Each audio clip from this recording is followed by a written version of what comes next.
And once you have removed or broken all of your bolts, I broke 3 bolts in the process. This piece here lifts up, and I had hoped that I would be able to get up underneath, but the plastic shroud for the wheel well covers these bolts back in here. I got one out here, this one broke, and both of them on the other side broke. So probably what I'm going to have to do is drill them out and either try tapping them, or if I can't tap them, then I will have to maybe weld some nuts down in there. So we're going to take this intake hose off. To remove that hose, all we need is a screwdriver.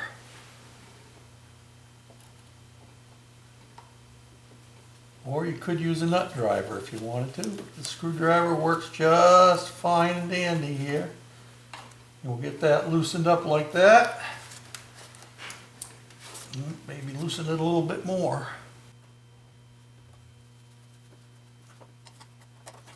And I'll just loosen that in there like that. Don't be poking around too much with the screwdriver there, because you don't want to take a chance of poking your rubber. There we go. And then we're going to come over to our left, over in here, and we'll remove a screw over there, or loosen up the screw over here. Right down in here, off of our air filter canister. That's all disconnected.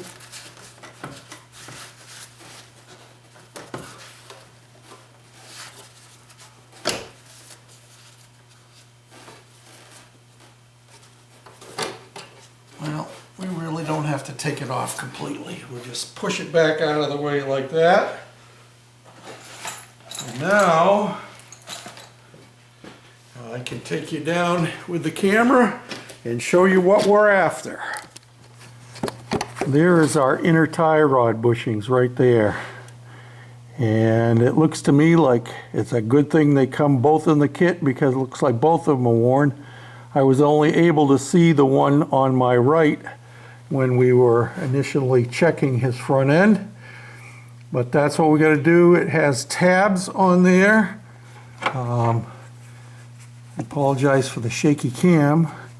There's tab here and there, and the similar on the bottom. Those will have to be flattened out and then unbolt these bolts. This is the rack and pinion, or part of it here, that these hook into. So we get these tabs bent back and undo these bolts, and then these tie rod ends will be able to lift up a little bit, at least enough to be able to get the bushings out of there. So that's our next chore, coming up out of there. Whoop. That's why you have to be laying down on top, because it's way down in there.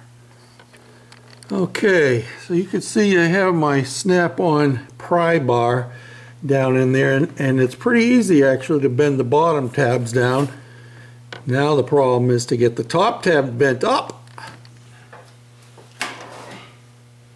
Now you see why it's so hard for an old man like me to do a job like this.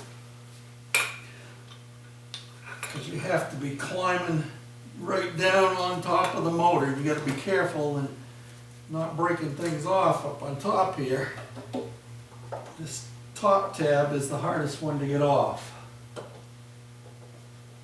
And that's what I'm working at right now.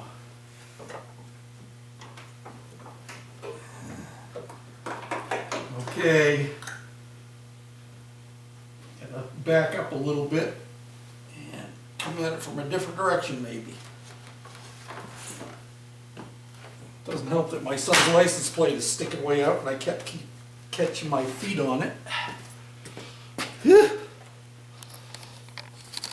Okay, now let me see if I can get you down in here again. Finally, I have the tabs bent back. After about 15 minutes of wrestling, and I used a combination of things. I used this to bend down the bottom tabs. That was easy. That was quick and dirty. Then I used my big, I don't know what you call these, pry bar with a hook on the end. I didn't use the hook end. I used this end here, which is pretty well sharpened, and you can see I sharpened it down even more, and I beat the point up on it in the process. But I was able to bend those tabs sideways enough so then I could take my big, huge snap-on water pump pliers, not channel locks, because they're not channel locks, they're snap-on brand, but they originally were called water pump pliers. Anyway, combination of those things and putzing around back and forth, of course the use of the hammer in the process, we got it. So now the next thing to do is to take those bolts out. So I got to get the right socket and a ratchet, and from what I read in the article, they said it took a pipe on their pry bar to get it out of there. So we'll see what happens. That's the next chore. I ended up cutting about 3/8 of an inch off of my socket to be able to fit it down in. So it just was not enough room. And it also helped because, let me pull this up out of here. It also helped because with cutting the socket off like this, it gave me sharp edges right down to the outside edge of the socket. Whereas, let me take you over to the piece I cut off. Oh, it's more like a 1/2 inch, I guess. Whereas a normal socket has a beveled edge, which is supposed to help you, you know, get it slid in place. But with a shallow head and other interruptions, it actually was working against me. So, yeah, brand new socket, but you know what? I've never used it before, and it still works for its purpose. So, I got my bolts loose, and now I'll finish pulling them out, and I have one of the bolts out. The other one I left in just because. And I have a note. At the beginning, the instructions I was following said to turn your wheel hard to the left. And I found that by doing that, it actually made things more of a pain. I'm not sure exactly why they specified that, but we got a couple of hoses down in here, like this one here, that if you have the wheel turned all the way, that's constantly fighting you when you're trying to get your socket onto the nuts. And you have this heater hose right here in the middle, and when you on the left-hand one that I've already taken off here, when you get your wrench on there, and I use the breaker bar to get it loose, and then I use the socket and ratchet afterwards. When you're actually trying to get it off, you don't have enough swing to get that bolt out. And so by turning the wheel straight, it splits it so that that heater hose is between the two. This, I've pulled it up out of there, but this would actually be almost directly underneath that hose. I could probably even turn it a little more to the right, but this is a happy medium here, and I found it made it much easier to work the ratchet down in there for both sides. And so yeah, and I found on this one, for me anyway, once I was got maybe an 1/8 of an inch or 1/4 of an inch out on the bolt, then it got to the point where I could turn it by hand. And now I'm going to pull the old bushing out, and there is a metal sleeve inside there. Let me switch hands here. I'm right-handed, not left-handed. There. And there's the metal sleeve. You saw how that came out, and I'll take the rubber out. And you can see the rubber is all broken up. I think the original one was in one piece. The new ones going back in are split. and they're polyurethane, and one piece goes in on either half, and then they have a metal sleeve that goes in just like the originals here had. Now, in case you got frustrated in taking it apart and you didn't pay attention to the way that came apart, we'll show you here.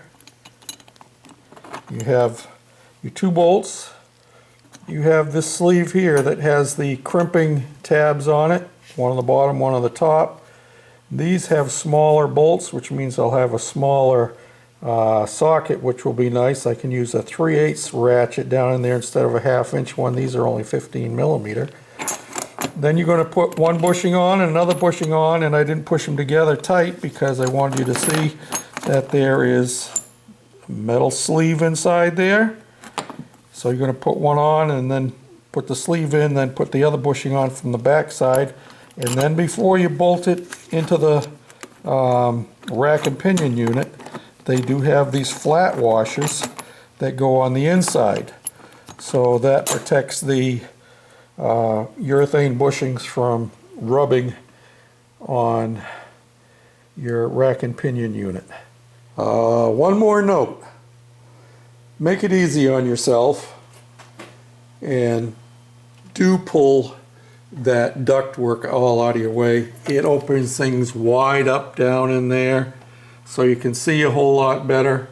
And yeah, the only problem you're going to have, the reason I didn't pull it out in the first place, is I didn't realize there was this stud down underneath here, and that goes underneath this part right here, which has this rubber grommet, and you're going to want to put some WD-40 or BB Blast or something like that on it, because this is a thick rubber bushing, and that it goes on there pretty hard, and I actually cracked my housing prying it off, but that's all right.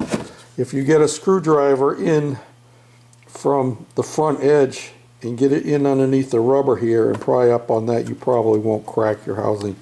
It's not a big deal. It's not going anywhere, and it's just to help support it. So yeah, that is a huge blessing, having that all opened up in there. And yep, just another tip. Make it easy on yourself. Work smarter, not harder. After crawling around up on this thing for a couple hours, I guess, total so far, my back is sore, my knees are sore, even with a cushion there. Yeah, when you get to be my age, it ain't no fun crawling around on these things. So I'll give you an update tomorrow. We'll do the whole process then, okay? Thanks for watching. Bye now.